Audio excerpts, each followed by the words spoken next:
Iawn. So, dyn ni nôl nawr y bore yma gyda'n cyfres fach, y gyfres fer yma dyn ni'n gwneud ar gyfer cyfnod ar Advent. Pan dyn ni'n edrych ar eiriau rhai o y carolau, dyn ni'n ei canu yr adeg yma o'r flwyddyn. Ac edrych arnyn nhw, a wedyn ni cymharu nhw efo be mae'r Beibl yn deud. Achos, fel dyn ni wedi deud weithiau, mae awduron a cyfieithwyr, maen nhw'n cymryd chydig bach o artistic licence, a dydy pethau ddim cweit fel maen nhw wedi darlunio. Dyn ni eisiau pwyso mesur geiriau'r carolau yma yn erbyn y gwirionedd sydd yn y Beibl wrth iddyn nhw adrodd stori'r Nadolig. A yn y pethefnos dwytha, dyn ni wedi dysgu rhai gwirioneddau mawr am ystyr y Nadolig go iawn. Dyn ni hefyd wedi gweld, dyn ni wedi byrstio ambell i fybl yn do, ynglyn â rhai pethau dyn ni'n canu sy'n chydig bach yn syrupy a ddim mewn gwirionedd yn wir mewn gwirionedd. O'n i mewn dau feddwl ynglyn â dau garol efo golwg ar y sil yma, a fi sy'n pendroni'n hir iawn. A wedyn, nos Fawrth dwytha, nath Enid ddeud rhywbeth yn ein cyfarfod nos Fawrth yn grŵp cymuned ni. Nes i ddeitha ti byddai werth i ti ddod, ynddo? Nath Enid ddeud rhywbeth nos Fawrth, a nes i benderfynu, mae ar gyfer heddiw'r bore y bysyn ni'n edrych arno fe, bore yma, fel mae'r sgrin yn deud, ar gyfer heddiw'r bore. Wedi ei sgwennu gan ddyn o'r enw David Hughes, neu fel mae enw barddol yn deud, Eseciel. Mae'n rhywbeth neis am enw barddol yn does. Ond yn sgwennu blynyddoedd yn ôl, yn y 4edd ganrif ar 15. Ac yn Garol plygain. Nawr, dyn ni'n gyfarwydd ar traddodiad plygain. Mae traddodiad plygain yn ffasiynol iawn eto nawr, yn dydi? O canu yn yr hen arddull. Ond mae'r traddodiad plygain yn bwysig hefyd achos maen nhw'n ddwfn iawn. Achos maen nhw yn adrodd y stori, ond maen nhw'n gwneud mwy nag adrodd y stori, achos maen nhw'n adrodd y stori a cyfeirio nôl at hen ddarluniau o'r Hen Testament a cyfeirio ymlaen at bethau gwahanol. Ac fe welwn ni hynny yn y Garol dyn ni'n mynd i edrych arno bore yma. So dyma ni. Na i ddarllen trwyddi yn sydyn. Ar gyfer heddiw'r bore yn Faban Bach, y ganwyd gwreiddyn Jesen Faban Bach, y cadarn ddaeth o Bosra, y deddfwr gynt ar Seina, yr iawn gaid ar Galfarian Faban Bach, yn signo bron Marian Faban Bach. Cae diwiol ddŵr Eseciel ar Lun Mair, a Gwir Feseia Daniel ar Lun Mair. Caed bachgen doeth Eseia ar addewid roed i adda, yr alffa a'r omega ar Lun Mair, mewn cor y methlem Juda ar Lun Mair. A wedyn y pennill ola. Am hyn bechadur brysia, fel yr wyt. Ymofyn am y noddfa fel yr wyt. I ti yr agorwyd ffynon, a ilch dy glwyfau dyfnion, fel eira gwyn yn salmon, fel yr wyt. Gan hynny tir dyn brydlon, fel yr wyt. A fel sonies i, ges i drafferth, o'n i'm yn siŵr yn ni a gwneud hwn. A un o'r resymau o'n i ddim yn siŵr yn ni a gwneud hyn, yw, mae'n siŵr bod chi wedi gweld, mae yna lot o stwff yn hwnna'n does. Mae yna lot o stwff yna. A o'n i'n poeni mod i wedi cymryd bydd yn ormod yna mwyn i mi wneud teilyngdod ag e. Wel, newsflash, mae yna ormod yna, a dwi ddim yn mynd i wneud teilyngdod ag e, ond dyn ni'n mynd i edrych ar un rhan ohono fe. Okay, dyna dyn ni am wneud heno. Gymaint o ddarluniau gwahanol, a pob un ohonyn nhw, really angen i ddeall. Chymod, mae yna wreiddyn Jesse, y cadarn daeth o Bosra, y deddfwr gynt yn Seina, yr iawd gaid ar Galfaria, biwiol dŵr Eseciel, Gwir Feseia Daniel, bachgen doeth Eseia, raddewid roed i adda, yr alffa a'r omega. Yr holl ddarluniau yma, i gyd yn ddarluniau hyfryd sydd yn cyfeirio ni at Iesu a'i negesau. A fi sy'n trio meddwl am ryw fath o ddarlun, ryw illustration felly, i esbonio sut beth ydy'r garol yma. A'r unig, falle bod o'n ddim yn gweithio, ond yr unig beth oedd yn gwneud sens i fi, chi'n bod adeg dolyg, ydych chi'n cael y bocsys chocolates na sydd efo lot o amrywiaeth yn nhw. Chi'n gwybod rhaid dwi'n meddwl? Pa reid eich ffefrynnau chi? Celebrations? Pwy sydd licio celebrations? Miniature heroes. Heroes. Quality Street? Na. Wel, y pwynt cheesy cyntaf o'r bregaeth yma. Quality Street, dyn ni yno fe bore yma. Achos mae'n gymaint o bethau gwerthfawr. Okay. Mae'n gymaint o bethau gwerthfawr yn y Garol yma. A dwi jyst yn mynd i gyffwrdd ar rhai ohonyn nhw. Jyst i ni gael, dyn ni ddim yn mynd i deall nhw i gyd, ond jyst i ni gyffwrdd arnyn nhw. Gwreiddyn Jesse, yr addewid yna, y byddai Iesu'n dod o linach Dafydd. Darlun, honestly, oedd rhaid fi edrych i fyny ffindio allan beth oedd e. Y cadarn ddaeth o Bosra, mae yna ddarlun nôl yn llyfr Eseciel o un oedd yn dod yn fuddigol ar ôl brwydro. Darlun o Iesu Grist. Mynd trwy frwydr yn y bedd, ond yn fuddigol yn dyfa. Deddfwr gynt ar Seina. Yr un Duw nath roi'r 10 gorchymyn yn dod ato ni mewn babi. Y deddfwr gynt yn Seina. A wedyn, yr iawn fi ar Galfaria yn cyfeirio mlaen wedyn at y ffaith bod Iesu wedi gyliennu'n do, wedi gyliennu i fyw, ond i farw yn ein lle ni. Gwir Feseia, Daniel. Daniel yn proffwyd o gannoedd o flynyddoedd ynghynt, am un fyddai wedi ei eneinio yn arweinydd yn dod i achub y bobl. A wedyn oedd y cymal bach na, bachgen doeth Eseia, a dyn ni'n gwybod am y darlleniad enwog na o Eseia 9, sy'n sôn bod plentyn wedi cael ei eni ni, mab wedi cael ei roi i ni, un a fydde'n llywodraethu y strategaidd rhyfeddol, y Duw arwrol, tad yr oesoedd, tywysog heddwch. A wnaethoch chi sylwi, oedd yn y gymal bach na, yr addewid roed i adda. Ewch nôl i arddeden. Adda ag Efa wedi disgyn, ond Duw yn deud, fydd had y wraig yn curo yr un drwg. A mae Iesu'n cyflawni hwnna. A wedyn ni ymlaen efo'r darlun yna i lyfr y datguddiad, yr alffa a'r omega, yn cyfeirio at eiriau Iesu Grist ei hun. Fi ydy'r alffa a'r omega. Fi ydy'r un sydd ac oedd ac sy'n mynd i ddod eto, yr un holl alluog. Pob un ohonyn nhw yn cyfeirio falle nôl, neu yn edrych ymlaen at yr hyn mae'n golygu bod Iesu wedi dod. A ddiwydion grymus Duw yn dod mewn babi. A mae bob amser yn werth i ni jyst oedi yng Nghymru a meddwl sut nath Duw wneud hyn. Sut nath Duw wneud hyn.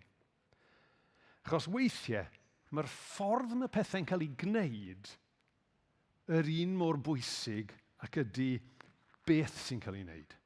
Mae'r ffordd mae pethau'n cael ei gwneud yr un mor rymus ac yr un mor bwysig a beth sy'n cael ei wneud.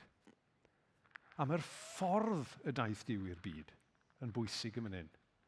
Nath e ddim dod mewn rhwysg, nath e ddim dod mewn awdurdod, nath e ddod fel un gwan. Un gwan oedd yn dibynnu ar ei fam i'w fwydo fe. Un gwan oedd yn llwyr ddibynnol. Ond mae'n gwneud hynny i ddangos rhywbeth i ni, dydy. Mae'r ffordd mae'n dod yn dysgu i ni, fel mae'n deud yn llyfr Eseia. Nid fy meddyliau i, meddai Duw. Nid fy meddyliau i yw eich meddyliau chi. Ac nid eich ffyrdd chwi yw fy ffyrdd i. So mae'n dod yn y ffordd benig yma. A fel yn gweud, mae darluniau gwahanol mae i gyd yn esbonio elfennau o hynny. Ond, nes i ddeud bod ni mond yn mynd i edrych ar un. A dwi'n gwybod os ydych chi'n cofio, ond y lein yna bywiol ddŵr Eseciel. A mae hwnna'n mynd â ni nôl i Eseciel 36, a'r nodau 24 i 32. Bydda un eich casglu chi, a dod â chi allan o'r gwledydd i gyd, a mynd â chi yn ôl i'ch gwlad eich hunain. Bydda, hwn di'r lein, bydda un teinellu dŵr glân arnoch chi. A byddwch chi'n cael eich glanhau o bopeth sy'n eich gwneud chi'n aflan, ac yn stopio addoli eilyn ddiwiau. Byddai'n rhoi calon newydd i chi, ac yn rhoi ysbryd newydd i chi. Byddai'n cymryd y galon garreg ystyfnig i ffwrdd ac yn rhoi calon newydd dyner i chi. Dwi'n mynd i anadlu fy ysbryd fy hun i mewn i chi, i wneud yn siŵr eich bod chi'n ifydd i mi ac yn gwneud beth sy'n iawn. Wedyn, byddwch chi'n cael byw yn y wlad roes i'ch hynafiaid chi. Chi fydd fy mhobol i, a fi fydd eich Duw chi. A mae'n mynd ymlaen. Bydda i'n eich achub o ganlyniadau'r holl bethau aflan wnaethoch chi. Byddai'n gwneud i'r ceiau roi cnydau mawr i chi, yn lle anfon newyn arnoch chi. Bydd digonedd o ffrwythau'n tyfu ar y coed, a bydd cnydau'r ceiau i gyd yn llwyddo. Fyddwch chi byth eto'n gorfod cywilyddio am fod y gwledydd o'ch cwmpas chi'n eich gweld chi'n dioddef yn ewyn. Byddwch chi'n edrych yn ôl ac yn cofio'r holl bethau drwg wnaethoch chi, ac yn teimlo cywilydd ofnadwy am yr holl bechodau a'r pethau ffiaidd wnaethoch chi. Ond dwi eisiau hyn fod yn glir. Dwi ddim yn gwneud hyn eich mwyn chwi, meddai'r arglwydd y meistr. Dylech chi fod â chwilydd go iawn o'r ffordd dych chi wedi ymddwyn. Nawr, mae'n eiriau caled yn fyna, does? Mae'n eiriau anodd yn fyna. A pan dyn ni darllen y Beibl, mae'n rhaid i ni bob amser jyst gofyn cwpl o gwestiynau i ni'n hunain. Dwi wedi bod yn edrych yn ddiweddar ar cwrs y Beibl, y Beibl Gymdeithas felly. Ac yn y llyfr cwrs y Beibl, mae Andrew Wallerton yn dweud dylen ni bob amser ofyn 2 gwestiwn. A 2 gwestiwn ydy beth? Beth oedd hyn yn golygu i'r bobl oedd hyn wedi sgwennu atyn nhw ar y pryd? A'r ail gwestiwn ydy beth nawr? Be mae hwn yn golygu i ni y nawr? Chos oedd Eseciel yn sgwennu gannoedd y flynyddoedd cyn Crist. Dyn ni'n gyfarwydd ar cyfnod, achos dyn ni'n gwybod am yr adeg pan eithpwyd â pobl ddiw i Babylon. Ath Daniel yna, do. Wel, ethon nhw mewn rai lot. Ath Daniel efo'r criw cynta, a wedyn rhyw 8 mlynedd wedyn ni, ath Eseciel a lot o'r lleill. Oedd Eseciel yn ddyn oedd yn paratoi i fod yn offeiriad yn y deml. A gafodd ei gludo i Babylon. Ac oedd Eseciel yn cael gweledigaethau. Gweledigaethau dramatig yng barn a hefyd yng gobaith am y dyfodol. Y weledigaeth mwyaf cyfarwydd, mae'n siŵr, ydy y weledigaeth o'r esgyrn sychion, y dyffryn efo'r esgyrn sychion, a wedyn Duw yn chwythu gwynt iddyn nhw ac yn ei bywhau nhw, ac yn ddarlun o'r gwahaniaeth y mae Duw yn medru wneud i sefyllfaoedd a phobl sydd yn ymddangos yn gwbl farw. Ond yn yr darn yma, yn y bennod yma, mae Eseciel wedi symud o'r darluniau yma yng barn ac yn y blaen, a chwalfa'r genedl. A mae yna addewidion yma ar gyfer y genedl, ond maen nhw'n berthnasol hefyd i ni. Bwysig i ni gofio hynny. Mae yna rai pethau yn yr Hen Testament, mi oedden nhw'n wir mewn un ffordd i'r genedl, ond maen nhw'n wir nawr eto i ni. Na jyst roi'r dyfyniad yma ar y sgrin gan yr esboniwr, un o'r esbonwyr yn ei darllen. So this is one of those many passages of Scripture which apply to more than one set of circumstances and may have more than one fulfillment. They may well apply to the people of Israel, ac mi oedden nhw, but they describe the impact of the gospel so accurately that we have to apply them to God's action in creating a new people by his grace. A dyna be mae David Hughes, Eseciel, wedi gwneud. Wrth gynnwys y cymal caed bywiol ddŵr Eseciel ar lun Mair, mae wedi gweld rhywbeth yn Eseciel, a mae'n dweud, mae hwn yn cael ei gyflawni go iawn i ni yn Iesu. Yn dod fel babi. A mae hwnna'n dod ni at y 3 prif bwynt. Y 3 prif bwynt i ni bore mewn, bydd yn ein golchi ni. Yn ail, bydd yn rhoi cychwyn newydd i ni, ac yn drydydd, bydd yn dod i berthynas newydd gyda ni. So dyna'r 3 pwynt. Bydd yn ein golchi ni. Nes i dynnu sylw at yr adnod yndo. Mae'n adnod yna sy'n deud hyn. Bydda i'n taenellu dŵr glân arnoch chi, a byddwch chi'n cael eich glanhau o bopeth sy'n eich gwneud chi'n aflan. A dyna beth mae David Hughes, Eseciel, yn canu amdano fe pan mae'n sôn am fywiol ddŵr Eseciel. Nawr ten, mae yna lot o bethau yn does mae yna bethau dyn ni'n arfer efo nhw dros dolyg yn does. A un o'r pethau dyn ni'n arfer efo nhw dros dolyg nawr ydy'r gystadleuaeth anhygoel yma sy'n rhwng yr siopau mawr yng pwy sef o'r hysbyseb nadolig gorau. John Lewis, Max Spencer, mae hwnnw gyd wrthi, yn dydy. Ond dwi ddim yn mynd i sôn am un o'r hysbysebion yna. Pwy sydd wedi gweld hysbyseb Kit Kat eleni? No? Susan, be sy'n digwydd yn hysbyseb Kit Kat? Ti'n cofio? Ie, na ni. Mae yna ddyn yn gweithio wrth i ddesg, a mae'n penderfynu, dwi'n mynd i gael brec, dwi'n mynd i gael egwyl, a mae'n gadael i swyddfa. Ond beth sy'n digwydd yw, dwi'n gadael i swyddfa, achos mae swyddfa'n dod efo fe. Mae'r post-its yn fflio ac yn sticio ar ei gefnau. Mae'r papurau yn sticio ar ei folau. Mae'r ffails yn sticio ar ei ysgwyddau. Ac yn y diwedd, mae yna fwrdd gwyn yna, efo sgwennu arno fe. A wrth gwrs, mae Kit Kat yn deitha ni. Cyfan sa'i chi'n neud ydy snapio'r bisgit a mae'r pethau mae i gyd yn diflannu. Wel, y fath rwtsh, yn dwe. Sorry. Wi licio Kit Kats yn bersonol, just for info, gombo rwy'n eisiau rhoi presant i fi. Fy personal favourite i ydy yr Aldi fersiwn y Mars Bars. Okay? Titans, iawn? Just wrth basio. Ond Kit Kat yn bisgit ddigon neis, ond di chocolate ddim yn gallu gwneud hynny. Ond wrth gwrs, fel pob hysbyseb da, mae'n cyffwrdd ar rhywbeth. Mae'n rhyw hint bach o rhywbeth, dyn ni'n gwybod sy'n wir. A'r gwir yw, mae yna bethau yn glynu wrtho ni'n does. Mae yna bethau dyn ni'n cario. Mae yna bethau sydd wedi digwydd i ni yn y gorffennol. Mae yna bethau mae rhywun wedi deud wrtho ni. Mae yna bethau'n pwyso arno ni, a dyn ni'n methu cael gwared ohonyn nhw. Ond mae bywiol ddŵr Eseciel yn atgoffa ni bod Duw eisiau'n golchi ni. A eisiau delio efo'r pethau yna. Dim ond i ni roi yn hunain a troi ato fe a rhoi iddo fe. Un o'r caneuon addoli modern dwi wedi cael y fraint o'i chyfieithu ydy o tyrd at yr allor. Ac mae'r gan yna'n deud hyn. O tyrd at yr allor, mae breichiau'r tad yn awr ar led, mae ddeiant a brynwyd a gwerthfawr waed ein Iesu Grist. A dyna di'r glanhau. Dyna lle mae'r glanhau yn dechrau. Mae wedi wneud y cyfan mwyn i ni gael yn glanhau. Mae Duw yn Iesu yn cynnig ein glanhau ni. Ac mae'n gwneud hynny mewn dwy ffordd.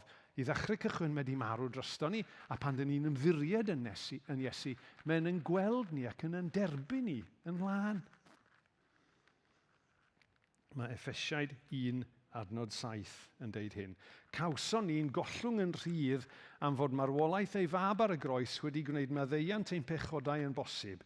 Dyna lle dyn ni'n gweld mor anhygoel o hael mae Duw wedi bod tuag ato ni. Mae hynna'n rhywbeth mae Iesu wedi gwneud. Mae wedi gwneud hyn. Nawr, dyn ni'n cael yn gweld fel rhai sydd wedi cael yn golchi'n lan yn haeddiant Iesu. Ond maen nhw fwy chi'n gweld, achos dwi'n stopio fyna. Dwi ddim yn stopio fyna, achos nawr mae eisiau'n glanhau ni eto.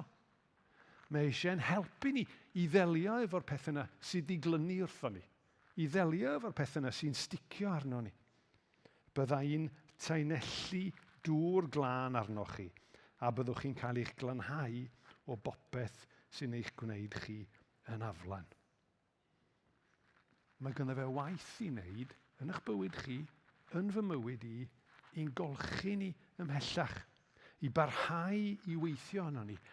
A'r fraint sgynno ni yn y dolyg yma, yw nid yn unig dathlu bod e wedi dod a bod e wedi wneud y gwaith glanhau yma, a'r galfaria ac yn y blaen, ond i fod e eisiau glanhau ni nawr. Bod e eisiau gwneud gwaith pellach yno ni, mwyn i ni brofi'r cychwyn newydd yna. Mae hwnna'n dod â ni at yr ail bwynt. A'r ail bwynt yw, bydd yn rhoi cychwyn newydd i ni. Bydda i'n rhoi calon newydd i chi ac yn rhoi ysbryd newydd i chi. Dyn ni angen y golchi yna. Dyn ni angen y cychwyn newydd yna. A mae'r cychwyn newydd na fel oedd Rhys yn pwysleisio wythnos dwytha'n digwydd mewn ffyrdd chydig bach yn wahanol i bob un ohono ni falle. Does na ddim ryw un patrwm sy'n gweithio i bawb. A fi o'n i trafod hyn yn y grŵp cymuned ni nos Fawrth dwytha. A oedden ni'n gweld gwahaniaethau bach yn y ffordd mae Duw wedi gweithio ym mywydau pob un ohono ni. Nid mater o ddilyn fformula de, ond mae yn golygu calon newydd ac ysbryd newydd. Mae 2 neu 3 o'n grŵp cymuned ni'n dilyn myfyrdodau tir ffynd dros y Nadolig.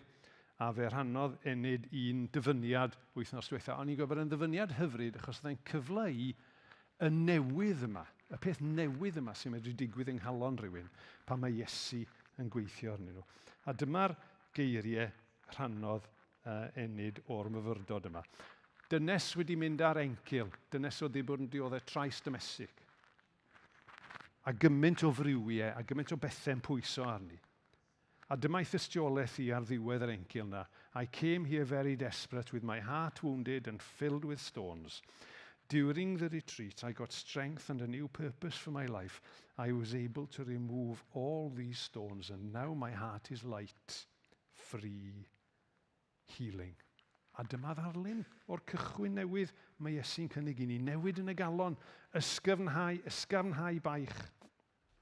A weithiau mae'n digwydd yn sydyn, a weithiau mae'n digwydd dros amser. Ond grandwch eto ar y geiriau yna yn Eseciel. Bydda i'n rhoi calon newydd i chi ac yn rhoi ysbryd newydd i chi. Bydda i'n cymryd y galon garreg ystyfnig i ffwrdd ac yn rhoi calon newydd dyner i chi. Dwi'n mynd i anadlu fy ysbryd fy hun i mewn i chi i wneud yn siŵr eich bod chi'n ifydd ac yn gwneud beth sy'n iawn. A mae'n ddarlun hyfryd.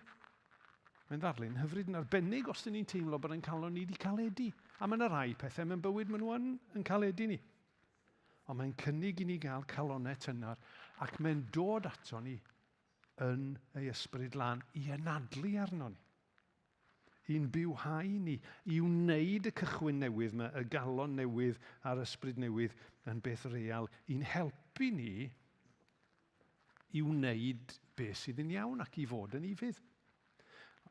Mae'n rhai darluniau, maen nhw'n taro deuddeg, maen nhw'n jyst yn taro ni yn fwy perthnasol.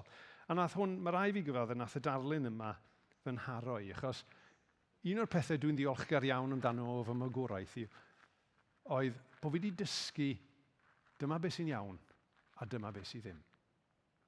Dyma beth sydd iawn a dyma beth sydd ddim yn y ffordd dyn ni'n ymddwyn y pethau dyn ni'n gwneud, y ffordd dyn ni'n trin pobl. A un o'r pethau nes i brofi, a dwi dal i brofi i raddau, oedd gwneud be oedd y peth iawn, tu hwnt i fi. O'n i ddim yn gallu.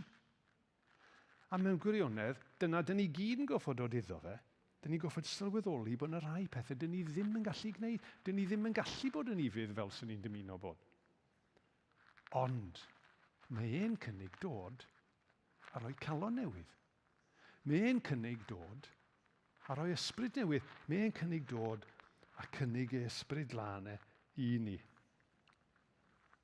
Neges yn Nadolig yw bod yr un ddath yn fywiol ddŵr Eseciel i'n glanhau ni, yn rhoi cychwyn newydd i ni gyda chalon newydd ac ysbryd newydd, a bod wedi dod ato ni fel person i brofi bywyd fatha'n bywyd ni. Nath e brofi'n union sut mewn bywydau ni. Ond mae wedi dod i dorri mewn i'n bywydau ni yn ei gariad a'i ras a rhoi cychwyn newydd i ni. A beth sydd wrth wraidd y bywyd newydd yma ydy perthynas. Dyna beth sydd wrth wraidd y bywyd newydd yma. Dyma'r trydydd pwynt. Bydd yn dod i berthynas newydd â ni. Dyma eiriau fe. Chi fydd fy mobol i, a fi fydd eich Duw chi. Nid dod ato ni efo fformula neu set o reolau. Mae e. Ond mae Duw yn Iesu yn y Nadolig cyntaf yn dod ato ni ac mae'n cynnig perthynas gyda ni. Chi fydd fy mhobol i, a fi fydd eich Duw chi. Un o'r carolau eraill y gallwn ni fod wedi dewis i fynd ar ei ôl yn y gyfres yma ydy o tyre di Emmanuel. Fyddwn ni'n canu yn y gwasanaeth carolau hyn o. A mae hwnna'n atgoffa ni o'r geiriau hyn o Efengyl Mathew. Digwyddodd hyn mwyn i beth ddwedodd Duw drwy ei broffwyd ddod yn wir. Edrychwch, Bydd merch ifanc sy'n wyryf yn feichiog ac yn cael mab. Bydd y plentyn yn cael ei alw yn Emmanuel. Ystyr Emmanuel yw mai Duw gyda ni. Nid Duw pell, nid Duw sy'n anodd i gyrraedd sy'n gynnon ni nawr, ond Duw sy'n wedi dod yn agos, Duw gyda ni. A mae hynny'n golygu gymaint. Mae'n golygu bod yna i ni droi ato fe. Am arweiniad, i wrando a dilyn ei arweiniadau, ond mae'n y fwy. Achos mae'n dod ato ni i fod gyda ni i'n trawsffurfio ni. Unwaith eto, chydig wythnosau nôl, oedd Rhys yn pregethu ar y geiriau yma o'r Efeiniad 12. Gadewch i Dduw newid eich bywyd chi'n llwyr drwy chwildroi eich ffordd o feddwl am bethau. Byddwch yn gwybod wedyn beth mae Duw eisiau ac yn gweld fod hynny'n dda ac yn ei blesio fe, ac mae dyna'r peth iawn i'w wneud. A mae hynny'n rhywbeth mae Duw yn cynnig gwneud yno ni, ond sylwch chi ar y geiriau? Gadewch i Dduw newid eich bywydau. Mae'n gorfod cynnwys gwahoddiad gynnon ni i Dduw wneud y gwaith yna. A tydi'r gwaith yna ddim yn gorffen gyda'r cyffyrddiad cyntaf yna. Yr hira dwi'n byw, y mwyaf dwi'n sylweddoli mwy o waith gan Dduw i wneud yn y mywyd i. Achos dwi'n dysgu mwy amdano fi hun, a dwi'n dysgu pethau yn reoledd dwi angen newid. Ond mae Duw eisiau gwneud y newid yna yn bywydau ni. A mae'n gwneud y gwaith hynny, fel dyn ni wedi sôn yn barod, trwy waith ei ysbryd lan yn gweithio yn ein calonnau newydd ni. Mae'n dod ato ni i ganol holl brofiadau bywyd. Mae'n ateb gweddiau. Mae'n rhoi nerth. Mae'n rhoi gobaith. Mae'n rhoi cysur. A tydi hynny ddim yn golygu fod popeth yn iawn, nag ydi, bod popeth yn hunky-dory. Hynny yw, dyn ni'n gwybod, dyn ni ddim yn byw mewn byd tylwyth teg lle mae pob ddim yn berffaith, nag dyn. Dyn ni'n byw mewn byd real lle mae pethau wedi torri. Lle dydy pethau ddim fel y dylien nhw fod, lle dydy'n bywydau ni ddim fel y dylien nhw fod, a dyn ni'n wynebu problemau gwirioneddol. Ond yn hyn, dyn ni'n gallu, dyn ni'n gwybod bod Duw yn agos ato ni. Mae Salm 34, adnod 18 yn deud, mae'r arglwydd yn agos at y rhai sydd wedi torri eu calonnau. Pan mae'r beichiau di mynd yn ormod, mae'n dod ato ni i fod yn agos, mae'n dod ato ni i gynnig perthynas. Ond Menna'n atgoffa ni yn Cysalem am 6 wythnos dwytha, mae'n dod ato ni fel bugail, i fod gyda ni, i'n harwain ni. Ewch i ni atgoffa'n hunain o'r 3 pwynt yma. So oedd David Hughes, Eseciel yn canu, hang on, sy'n y maths rhywun, dim ots, yn y 14th ganrif ar 15, gannoedd y flynyddoedd yn ôl. Gannoedd y flynyddoedd yn ôl, oedd e'n canu am fywiol ddŵr Eseciel, mi fydd yn ein golchi ni. Byddai'n tunellu dŵr glân arnoch chi, a byddwch chi'n cael eich glanhau o bopeth sy'n eich gwneud chi'n aflan.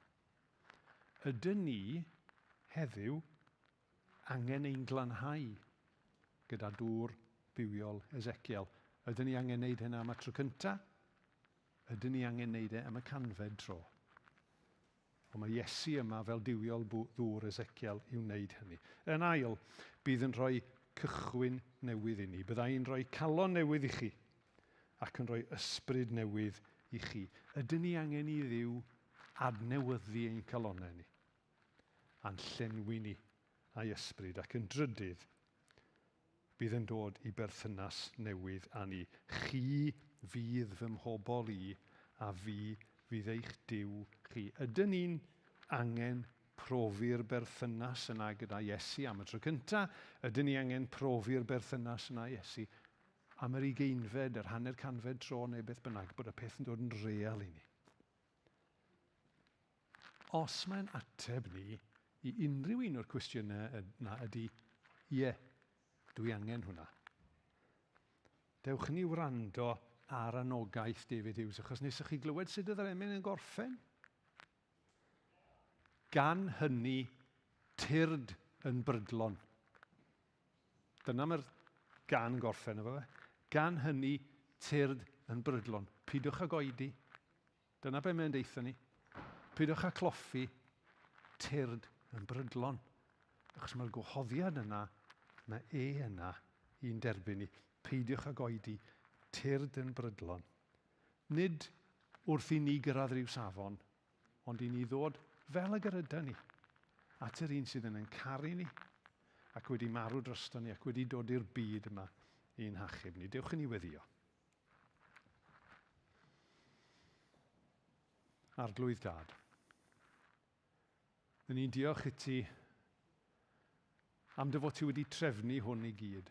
Arglwydd Iesu, dyn ni'n diolch i ti am dy fuddod di yn dod, ac am dy gariad di a dy ddyfalbarhad di yn wynebu'r byd yma, yn wynebu bob dim oedd y byd mae'n lluchio ata ti. A dy fod ti wedi wynebu'r groes hefyd. A dy fod ti wedi gwneud hyn mwyn rhoi dŵr bywiol i ni. I'n golchi ni, i roi cychwyn newydd i ni, ac i dod â ni i berthynas gyda ti. Arglwydd, helpa ni fod yn onest o dy flaen di bore yma. Helpa ni fod yn barod i osod yn hunain o dy flaen di a dweud, arglwydd, dyma be dwi angen. Ac arglwydd, yn ei gweddio bore yma, bydde di'n ateb ein gweddio ni. Ac y bydde di'n gweithio yno ni. Ac y bydde di heddiw a trwy'r Nadolig yma yn ein newid ni, arglwydd, ac yn gweithio yno ni dy glod a dy ogoniant. Amen.